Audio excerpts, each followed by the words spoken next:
Humans of Earth, welcome back to JRE in a nutshell. Thank you very much for taking the time, checking out my channel, checking out my videos. Hopefully, I'm gonna save you time in deciding whether or not or which parts of the interview to watch and actually milk the whole process of watching the JRE experience as much as possible.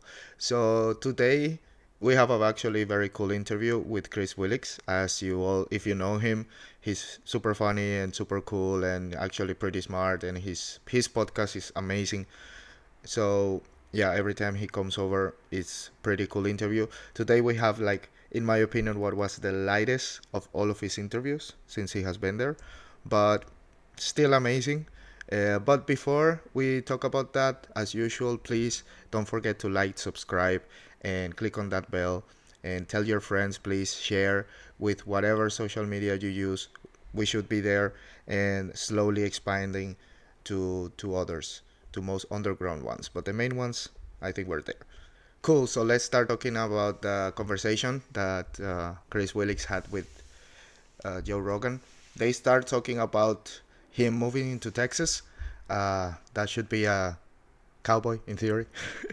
So Chris Williamson moving into Texas. He's been living there for a year or two, he said. And yeah, he speaks about his experience. As everybody says, they love it, blah, blah, blah. Yeah, sounds cool. They also talk about what it's like to work on the road and how your life changes and traveling and all that stuff. Then they speak about this really cool guy called the Unkillable Soldier. I really recommend you to Google him. It's super, super entertaining. The story is fucking crazy. Really, really funny. Then they speak about solar flares and other EMP-like possibilities. So to prepare and to prep yourself for these kind of events in case of no electricity or power lines down, terror attacks, EMP explosions, and solar flares. Very interesting if you like this kind of stuff. I obviously do.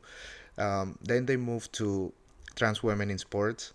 And you see, this is exactly, if you watch my JRE news number 2, that I speak about Joe Rogan going to YouTube now.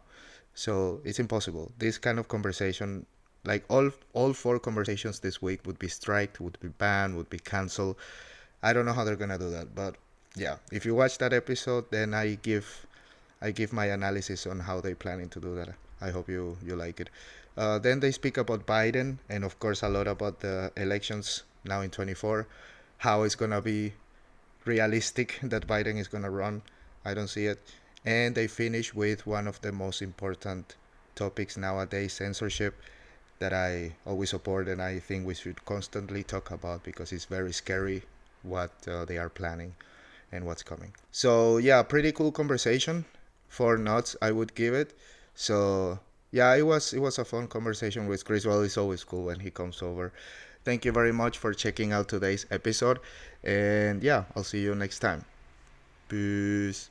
People sacrifice the thing that they want for the thing which is supposed to get it.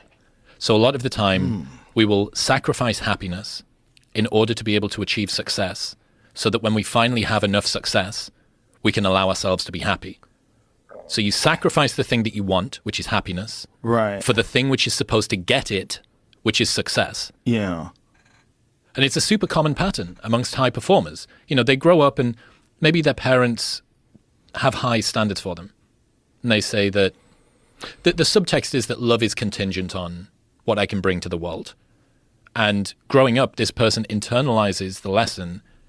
It is very important for me to overperform, and they're driven by this desire to do more and to prove people wrong and a chip on their shoulder and all of this. The problem is, I think that on average, high performers are more miserable than the average person.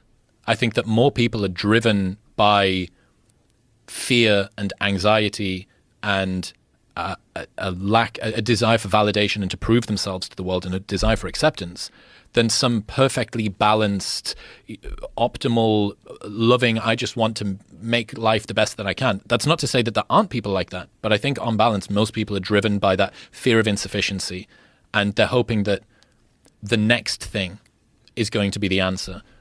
What the fuck is going on?